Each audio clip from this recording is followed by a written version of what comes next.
Les cœurs intéressent Dieu plus que tout. Les cœurs est l'épicentre de toute la vie de l'homme. Toute prière qui se fait, qui n'est pas en résonance avec les cœurs, n'arrive pas à Dieu. Toute bonne prière que Dieu exauce, c'est la prière qui crée une résonance, c'est-à-dire un lien entre la bouche et les cœurs. Lorsque les cœurs arrivent à atteindre un niveau qui convainc Dieu, ces cœurs-là convaincra tout le monde. Salut peuple de Dieu, nous vous demandons simplement de vous abonner sur notre chaîne YouTube J. Michel. C'est simple, vous n'avez qu'à cliquer et vous abonner. Vous allez voir c'est écrit subscribe, vous cliquez là-dessus, il y aura une clochette qui va apparaître. Vous cliquez aussi sur la clochette, comme ça vous n'allez rien manquer, vous aurez une notification à chaque fois qu'il y aura un culte posté pour un moment d'adoration. Que Dieu vous bénisse, faites cela pour la gloire de Dieu. Nous sommes un peuple mis à part.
D'adoration et de louange.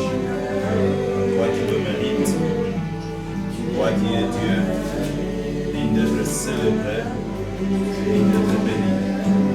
Accepte, Père, de pouvoir être avec nous dans les instants qui suivent pour la bénédiction de la parole. Que le Saint-Esprit prenne contrôle de toutes choses et de chaque cœur, afin, Dieu, que tes objectifs soient atteints. Au nom de Jésus. Amen. Voilà, bien-aimés dans le Seigneur, partout où vous êtes, nous voulons vous bénir et vous saluer dans le précieux nom de Jésus-Christ, notre Seigneur et Sauveur. Nous bénissons Dieu qui nous a renouvelé cette grâce aujourd'hui d'être là en sa présence. Et je veux encore comme il m'est de coutume, bénir ces groupes, cet échantillon du groupe qui nous accompagne depuis que nous avons commencé le travail en confinement. Aujourd'hui, nous allons aborder un sujet, je vais parler du cœur. C'est un tout petit mot, le cœur. C'est de cela que nous allons parler aujourd'hui. Avant de pouvoir aller dans le développement, le détail de ce petit sujet, le cœur, nous allons faire 3 lectures. La première partant de Jérémie chapitre 17, nous lirons le 9e et le 10e verset. La deuxième lecture partant de 1 Samuel chapitre 16, nous lirons le 7e verset. Et enfin Proverbe 4, 23. Le cœur est tortué par-dessus tout. Le cœur est tortué par-dessus tout. Il est méchant. Il est méchant. Qui peut le connaître? Qui peut le connaître? 1 Samuel chapitre 16, verset 7. Et l'Éternel dit à Samuel, L'Éternel dit à ne Samuel, prends point garde à son apparence et à la hauteur de sa taille, car je l'ai réglé. L'Éternel ne considère pas ce que l'homme considère. L'Éternel ne considère pas ce que l'homme considère. L'homme regarde à ce qui frappe les yeux, L'homme regarde à ce qui frappe les yeux, mais l'Éternel regarde au cœur. mais l'Éternel regarde au cœur. Garde ton cœur plus que toute chose, Garde ton cœur plus que toute chose. Pourquoi? car de lui viennent les sources de la vie. Parce que de ces cœurs-là viennent les sources de la vie. Que Dieu soit béni. Amen. La première lecture, c'est Jérémie qui nous dit que le cœur de l'homme, ce que nous avons là, nous, le cœur de l'homme est tortué par-dessus tout. Il est méchant, le cœur est malade et il n'y a personne qui le connaît, c'est Dieu qui sonde les cœurs. La deuxième lecture, c'est Dieu qui parle à Samuel. Il dit à Samuel, moi je ne me fie pas aux apparences, je ne regarde pas ce que les hommes regardent. Moi, je regarde au cœur. Et enfin, c'est Salomon, le fils de David, qui vient tirer les conclusions. Il dit, garde ton cœur plus que toute autre chose. Donc, pour Salomon et pour Dieu, le cœur est très précieux, plus précieux que l'or et l'argent, et susceptible d'être gardé jalousement. Il dit, garde ton cœur plus que toute autre chose. Mais il y a une raison pourquoi on doit garder le cœur plus que toute autre chose. Il dit parce que de ces cœurs-là viennent les sources de la vie du cœur. Alors, c'est un petit sujet, le cœur, mais très important. Et je suis en train de prier le Seigneur pour que Dieu nous aide. À l'issue de ce message, qu'il y ait quelqu'un qui sera suffisamment aidé par le Seigneur, visité par le Seigneur, touché par le Seigneur.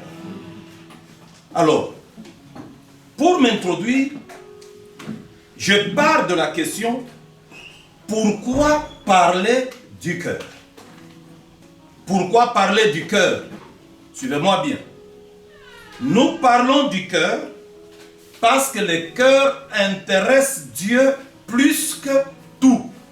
Quand Dieu nous regarde, ce qui l'intéresse plus que tout, c'est le cœur. Et nous allons aller. Si le cœur intéresse Dieu plus que tout, mais pourquoi est-ce que le cœur peut-il intéresser Dieu plus que tout? La première réponse que je donne, le cœur intéresse Dieu plus que tout parce que le cœur est l'épicentre de toute la vie de l'homme. Le cœur est l'épicentre de toute la vie de l'homme. Qu'est-ce que ça veut dire? Ça veut dire que tout ce que l'homme fait vient du cœur. Tout ce que l'homme dit vient du cœur. Tout ce que l'homme pense vient du cœur. Et c'est le cœur qui donne sens à tout ce que nous faisons. c'est le cœur qui donne sens à tout ce que nous disons. C'est le cœur. Pendant que je suis en train de vous parler, vous ne savez pas pourquoi je vous parle. Mais mon cœur sait pourquoi je vous parle. Et quand je peux poser une action, un acte, si bon, si louable qu'il puisse être, il n'y a que mon cœur qui en connaît les motivations. Alors le cœur intéresse Dieu parce que le cœur donne sens à tout ce que nous disons et à tout ce que nous faisons. Très important. Alors, le cœur, suivez-moi bien, il ne donne pas que sens à ce que nous disons et ce que nous faisons. Le cœur, c'est la vraie personnalité de l'homme. La vraie identité de l'homme, c'est le cœur. Tout ce que nous regardons, nous autres, ne sont que spéculation et tâtonnement. Quand on regarde quelqu'un, on dit, ça doit être un homme bien. C'est nous qui disons qu'il est bien. On peut dire, il est bon cet homme. C'est nous qui disons qu'il est bon. Nous regardons quelqu'un, nous disons, à le voir ce qu'il fait, il est honnête. C'est nous qui disons qu'il est honnête. Nous ne faisons que spéculer. Il n'y a que le cœur de l'homme qui connaît la vérité de chaque personne. Donc la vraie identité de l'homme, la vraie personnalité de l'homme, ce n'est pas dans ce que le visage reflète. Ce n'est pas dans ce que nous voyons. La vraie personnalité de l'homme, c'est ce qui est dans le cœur. C'est ça la vraie personnalité de l'homme. C'est ainsi que vous verrez, chaque fois que Dieu travaille, Dieu ne travaille pas en fonction d'autre chose par rapport à l'homme. Dieu travaille en fonction du cœur de l'homme. Le traitement que Dieu a pour l'homme est fonction du cœur. Dieu juge l'homme en fonction du cœur. Pourquoi? Parce que c'est le cœur qui est l'épicentre, parce que c'est le cœur qui est la véritable identité de l'homme. Jérémie dit, le cœur est tortué par-dessus tout et il est méchant. Personne ne le connaît. Il n'y a que Dieu au ciel qui connaît le cœur, Dieu qui sonde le cœur. Et quand Dieu sonde le cœur, c'est pour rendre à chacun selon le fruit de son cœur, de ses œuvres. On peut évoluer? Voilà. Nous devons noter ensemble que Dieu n'a jamais exaucé la prière de la bouche. Mais Dieu exauce les cœurs parce que Dieu répond au cœur. Je peux y revenir? Dieu n'a jamais exaucé la prière de la bouche. Dieu exauce les cœurs. Parce que le Dieu de la Bible, c'est le Dieu qui répond au cœur de l'homme.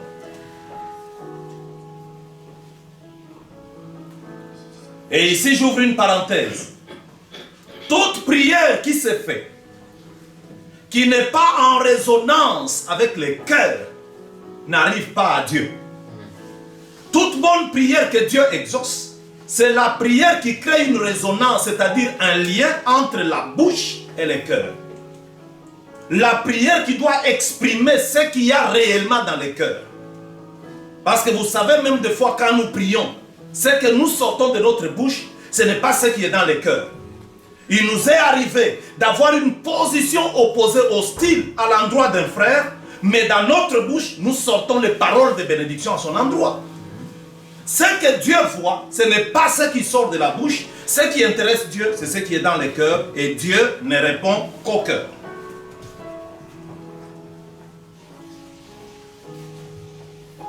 Autre chose que nous devons savoir. Dieu n'a jamais béni l'homme. Dieu bénit le cœur. Et c'est le cœur qui intéresse Dieu.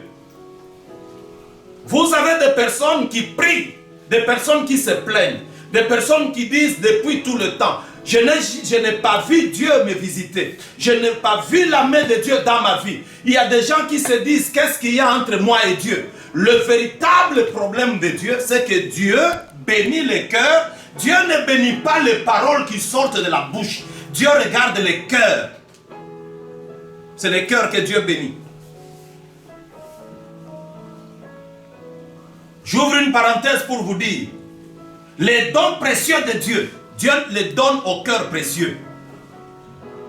Il n'y a que les cœurs précieux pour recevoir ce qui est précieux de Dieu. Tous les cœurs qui ne sont pas précieux ne peuvent pas recevoir les choses précieuses de Dieu. C'est ainsi que vous entrez dans la famille de Jacob. 12 enfants, 12 fils. Mais de tous ces 12-là, il n'y avait qu'un seul qui avait un cœur précieux.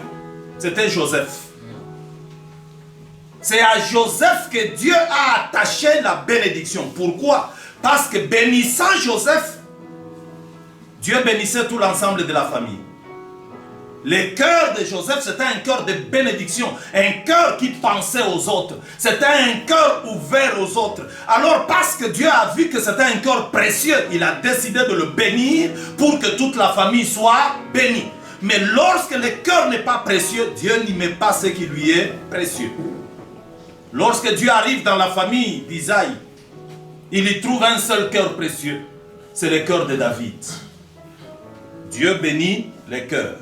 Suivez-moi bien, Dieu bénit les cœurs.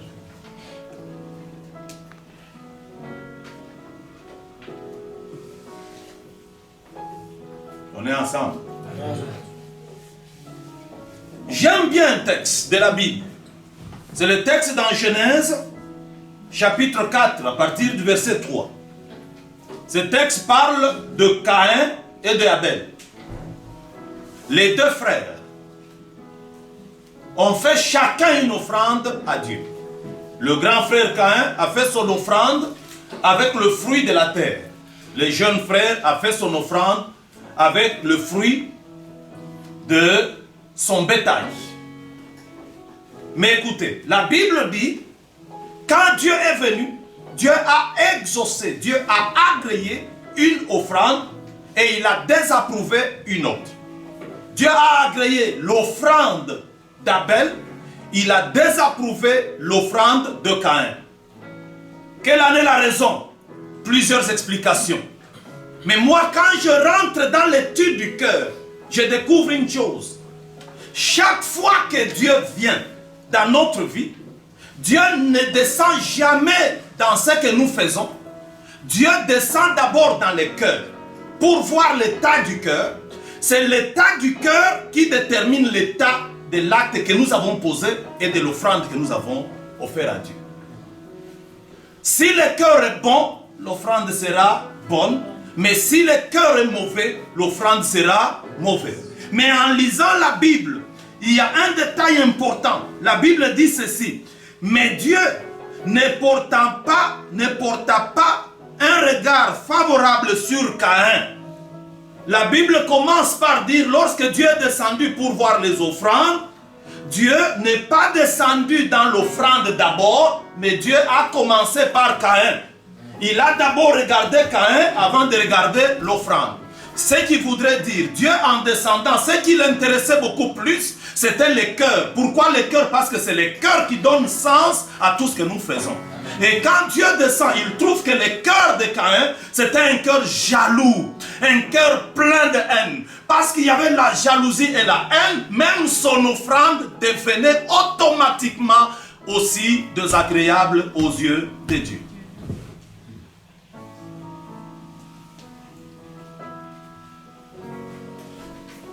Il y a un principe simple du monde qui dit l'accessoire suit le principal. C'est simple. C'est le principal qui entraîne l'accessoire et non l'inverse. Et dans notre vie, le principal, c'est le cœur.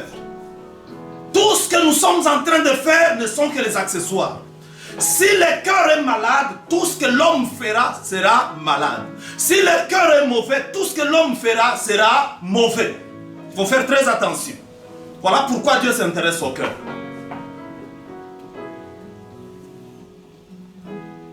Et pour Dieu, la beauté du cœur est toujours meilleure que la beauté physique. Et ce qui séduit Dieu, ce n'est pas la beauté physique. Ce qui séduit Dieu, c'est la beauté du cœur. Et là-dessus, Pierre renchérit quand il écrit, s'adressant aux femmes, il leur dit, femmes, écoutez, la parure qui séduit, la parure qui gagne, la parure qui convainc, ce ne sont pas le maquillage avec le crayon, poudre jaune ou rouge. Ce qui convainc, c'est la parure intérieure, c'est-à-dire l'état du cœur travaillé. Lorsque le cœur arrive à atteindre un niveau qui convainc Dieu, ce cœur-là convaincra tout le monde.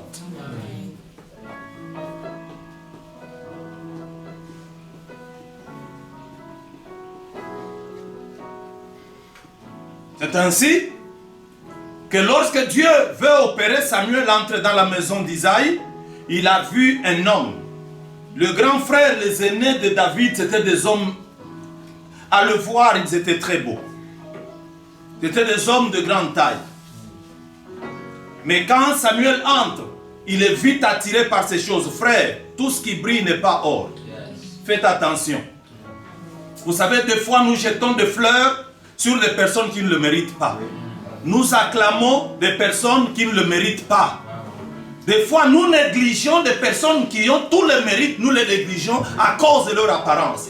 Dieu n'est pas dans l'apparence. C'est pour cela que même le Fils de Dieu, quand il est venu, il n'a pas eu une apparence qui attire. Il n'avait rien de beau, rien d'extraordinaire. Cependant, en lui était toute la divinité de Dieu. Faisons attention.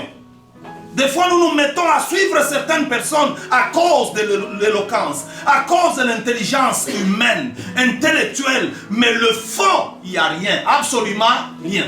Faisons attention. Un bon mari qui te mettra à l'aise, ce n'est pas celui qui a 14 villas. Avoir 14 villas n'est pas une mauvaise chose. Avoir des dupes n'est pas une mauvaise chose. Mais le mari qui te mettra à l'aise, c'est le mari qui a un cœur pour t'aimer. La femme qui te rendra heureux, ce n'est pas celle qui a des bijoux. Les bijoux, ce n'est pas mauvaise chose.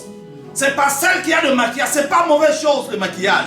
Mais la femme qui te rendra heureux, c'est la femme qui a du cœur. Un cœur agréable. Amen. Voilà la femme.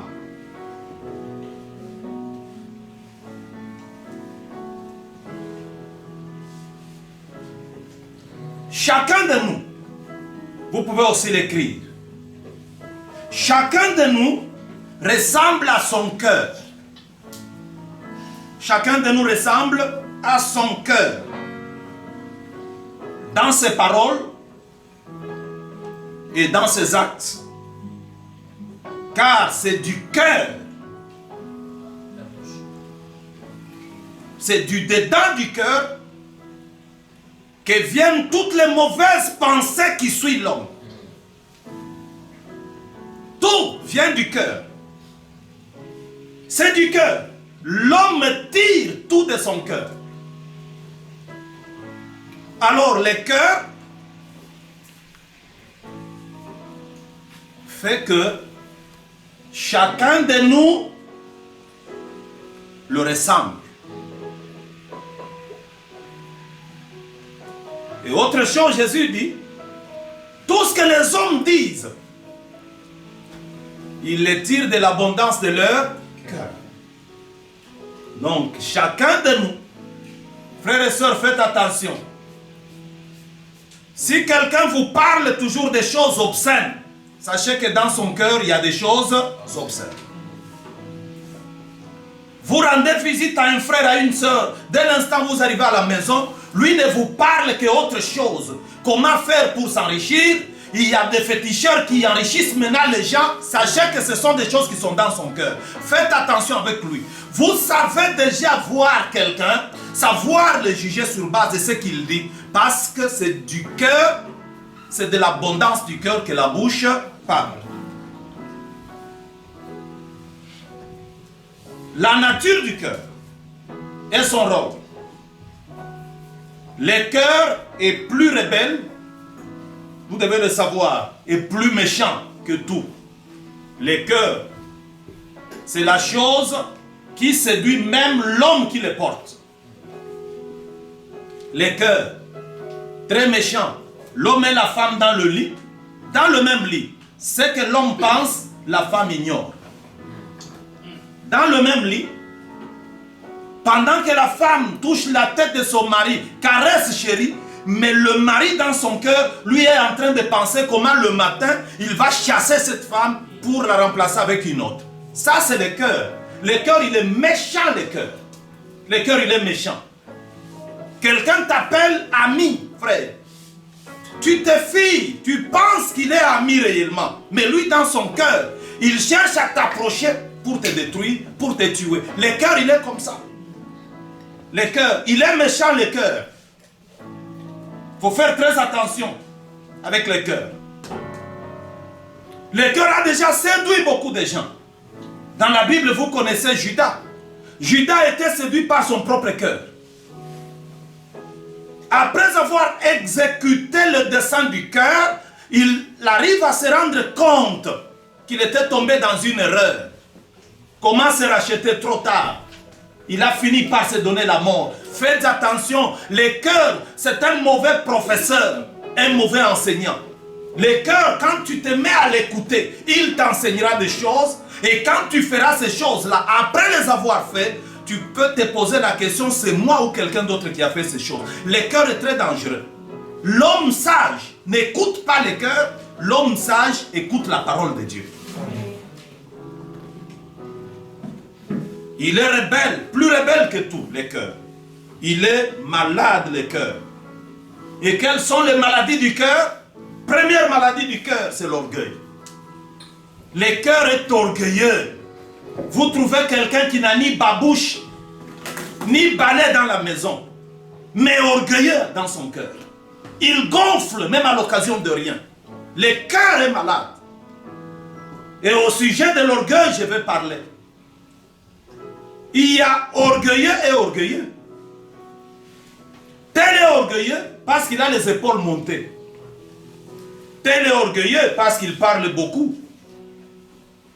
Tel est orgueilleux parce que quand tout le monde parle, il estime qu'il n'y a personne qui a des arguments, qui a la parole, qui peut le convaincre lui. Il n'y a que lui qui doit parler, qui doit instruire tout le monde. Alors il monopolise la parole au nom de l'orgueil. Tel autre est orgueilleux. Quand il arrive dans une assemblée, il ne parle pas. Tout le monde se dit, il est calme, il est doux. Il n'est pas doux, il n'est pas calme, c'est un orgueilleux. Quand il regarde les gens, il leur dit, mais qui est à mon niveau ici pour que moi je parle? C'est l'orgueil. Alors il y a l'orgueil manifeste et l'orgueil non manifesté. Tout ça fait la maladie du cœur. L'orgueil, c'est la plus grande maladie du cœur, qui fait que l'homme devient prétentieux. Il se donne le rang qu'il n'a pas. Il se dit être ce qu'il n'est pas, au nom de l'orgueil. Au nom de l'orgueil, il y a des gens qui ont renoncé à leur vie normale pour entrer dans la vie des dettes.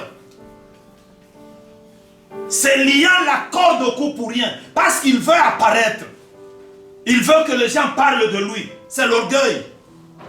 L'orgueil n'a jamais payé. L'orgueil tue. Et celui qui veut monter doit renoncer à l'orgueil. Parce que l'orgueil n'a jamais précédé l'élévation. L'orgueil précède toujours la chute et la déchéance. Il n'y a que l'humilité qui élève. Frères et sœurs, celui qui s'humilie ne perd absolument rien. Ce n'est pas par le fait de taper la poitrine que tu deviens quelqu'un. Si tu es quelqu'un, tu l'es, même si tu ne tapes pas la poitrine. Même si tu ne tapes pas sur la table, tu es ce que tu es. Je vais vous dire, nous ne sommes pas ce que nous sommes à cause des noms que nous portons. Rien du tout. Nous sommes ce que nous sommes parce que nous sommes ce que nous sommes. Je vais aller plus loin. Ce ne sont pas les costumes qui font de nous ce que nous sommes. Non, nous sommes ce que nous sommes parce que nous sommes ce que nous sommes. Le cœur souffre aussi de l'égoïsme. Le cœur est orgueilleux, il souffre de l'orgueil. Le cœur souffre aussi de l'égoïsme. Le cœur veut avoir tout pour moi. Le cœur pense que dans tout ce monde ici, il n'y a que moi. Dans tout ce monde, il n'y a que moi qui mérite, il n'y a que moi qui dois avoir. Tout ce qui existe doit exister pour moi. C'est une erreur. Nous devons nous mettre en tête, égoïste, que le monde n'est pas fait de toi seulement. Le monde est fait de plusieurs personnes. Pour preuve, pour que tu viennes dans ce monde, il a fallu que les autres existent. Ton père et ta mère. Et pour que tu naisses, il a fallu qu'une femme sage existe. Et tu dois te mettre aussi dans la tête que la réussite dans la vie n'est pas dans l'égoïsme. La réussite dans la vie, elle est dans l'altruisme, dans l'ouverture aux autres, vivre avec les autres, savoir aussi permettre aux autres d'avoir et de gagner. Dans la vie et même la vie de famille, ne cherche pas à concentrer tout sur toi. Les jours où tu tombes, tu n'auras personne pour t'aider. Mais si tu es un homme ouvert, qui pense aux autres, qui veut que les autres aussi gagnent, les jours où tu tombes, les autres qui ont gagné, que tu as aidé à gagner, vont t'aider à te redresser. Les hommes qui sont montés dans l'arbre seuls et qui ont même enlevé l'échelle pour empêcher aux autres de monter, les jours qu'ils sont tombés, ils n'ont vu personne pour les aider à monter parce que l'échelle est restée dans l'arbre.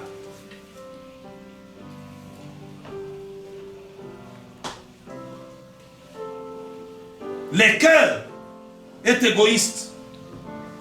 Le cœur souffre de la haine et de la jalousie. La haine et de la jalousie. On ne veut pas voir l'autre réussir. Ça c'est... Vous savez, la haine, frère, c'est du poison. Parce que la haine consiste à détruire. Ça c'est la haine. La haine, elle n'a qu'à faire ni du bien que l'autre peut faire, ni du mal que l'autre peut faire. La haine. Parce que sa vocation, c'est la destruction.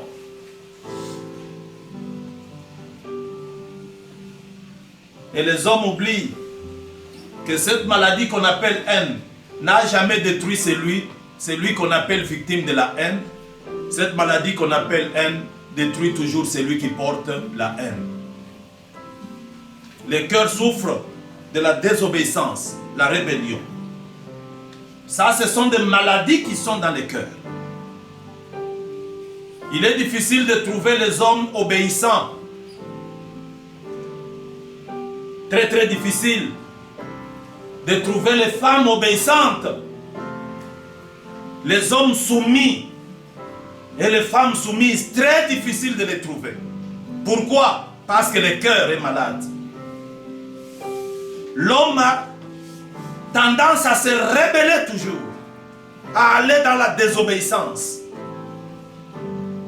Et s'il y a une chose facile que l'homme peut faire, c'est désobéir. Alors, frères et sœurs, je vais vous dire que le cœur joue deux rôles déterminants. Le premier rôle que le cœur joue, c'est de sauver. Et le deuxième rôle que le cœur joue, c'est de tuer. Le même cœur peut sauver, le même cœur peut tuer. Quand est-ce que le cœur sauve? Le cœur sauve à partir du moment où Christ vient demeurer dans ce cœur. Parce que le problème du cœur, c'est de connaître une délivrance. Le cœur a besoin d'être délivré.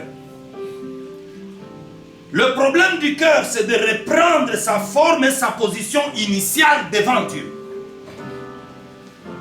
Qui peut délivrer le cœur? Il n'y a que Jésus-Christ. Le seul qui peut délivrer le cœur.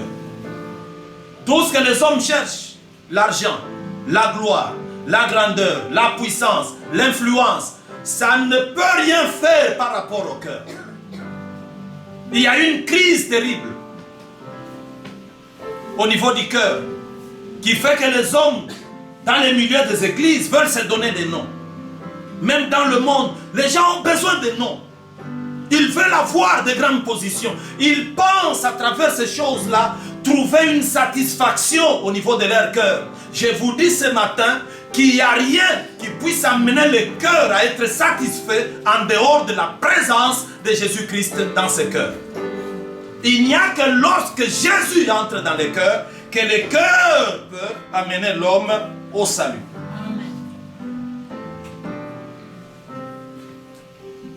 Pourquoi Jésus? Je l'ai déjà dit parce que c'est lui seul qui a le pouvoir de guérir le cœur, de le délivrer. Et c'est Jésus qui connaît le cœur. Tu ne peux pas prétendre guérir, tu ne peux pas prétendre sauver si tu ne connais pas le cœur. Jésus connaît le cœur. Je vais vous dire, même aujourd'hui, pendant que je suis en train de parler, frères et sœurs, Dieu connaît ton cœur. Dieu connaît parfaitement ton cœur. Dieu connaît ton cœur. Nous pouvons nous dissimuler devant les hommes. Nous pouvons nous passer pour autre chose devant les hommes. Mais Dieu, lui, nous connaît parfaitement. Dieu nous connaît. Dieu sait qui est qui. Dieu le sait. Vous savez, même des fois, quand nous levons les mains, nous disons à Dieu, Seigneur, je t'aime. Quand Dieu regarde au cœur, il sait que tu ne l'aimes pas. Tu n'es qu'un profiteur qui le cherche pour tes intérêts. C'est parce que tu es malade que tu cherches Dieu. Les jours que tu seras guéri, toi tu vas l'abandonner. Et voilà aussi pourquoi, depuis que tu as commencé à demander la guérison, Dieu n'est jamais intervenu. Il sait qu'il doit d'abord t'amener à le recevoir dans ton cœur. Cela est important. Alors, pour que Christ sauve et transforme un cœur, Dieu ne s'impose pas. Dieu a besoin d'une collaboration.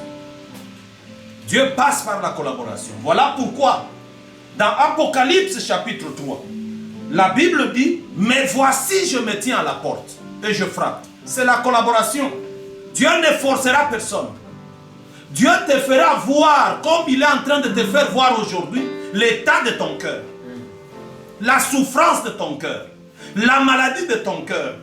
Dieu te dira, si les choses ne marchent pas dans ta vie, c'est à cause du cœur. C'est ce que Dieu te dira.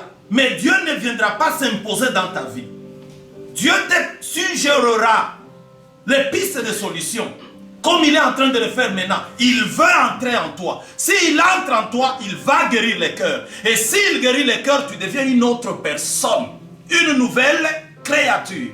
Et en devenant nouvelle créature, l'influence des cœurs dans ta vie sera toujours positive.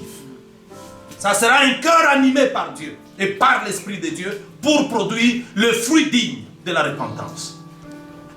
Mais alors Dieu a besoin de la collaboration. La collaboration consiste pour la personne d'accepter d'ouvrir la porte de son cœur. Ça voudrait dire de décider pour Jésus. De dire oui Seigneur, je te veux comme Seigneur et Sauveur de ma vie. Je crois que tu es le Fils de Dieu. Tu es celui qui a payé le prix sur la croix pour moi. Tu as souffert pour moi. Tu es mort pour moi. Et alors en ce moment-là, tu passes à la deuxième étape. Paul parle aux Romains. Chapitre 10, il leur dit, si tu confesses de ta bouche le Seigneur Jésus, et si tu crois que Dieu l'a ressuscité d'entre les morts, tu seras sauvé. Tu seras sauvé. C'est la collaboration. Dieu ne veut pas forcer. Et lorsque tu le fais, le Seigneur entre. Et lorsque le Seigneur entre, le Seigneur occupe le cœur. Il fera de ton cœur sa demeure. C'est là que Paul, écrivant aux Corinthiens, leur dit, ne savez-vous pas que vous êtes le temple de Dieu et que l'Esprit de Dieu habite en vous? Pour ceux qui ont reçu, qui ont collaboré avec Dieu pour ouvrir les portes de leur cœur par la grande décision d'accepter Christ comme Seigneur et Sauveur, selon qu'il est écrit, à tous ceux qui l'ont reçu, ceux qui croient en son nom, il a donné le pouvoir de devenir enfants de Dieu. Dieu a fait de ces personnes, sa demeure. Il habite et son esprit habite en eux. Ces gens-là, ils ne sont plus conduits par la méchanceté du cœur. Parce que Dieu a promis d'enlever les cœurs de pierre pour donner un cœur de chair. Dieu a promis d'enlever les cœurs du péché pour donner un cœur de l'esprit. Et lorsque tu as reçu un cœur de l'esprit. Ce cœur de l'esprit te fera connaître Dieu. Le cœur de l'esprit fera que tu aimes Dieu. Le cœur de l'esprit fera que tu aimes les prochains. Le cœur de l'esprit fera que tu t'occupes des autres. Le cœur de l'esprit fera que les choses de Dieu deviennent une passion pour toi. C'est par la présence de Christ dans ton cœur. Mais le cœur peut aussi jouer un autre rôle, de te tuer si tu refuses de recevoir Christ. Si tu décides de dépendre rien que de lui, du cœur, il te tuera. Parce que je vous ai dit, comme mauvais enseignant, il y a le cœur. Le cœur enseigne très mal.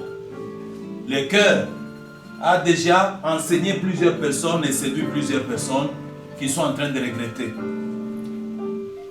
Je ne veux pas que tu en arrives là. Le cœur a enseigné Judas. Judas est mort. Le cœur a séduit dans la Bible.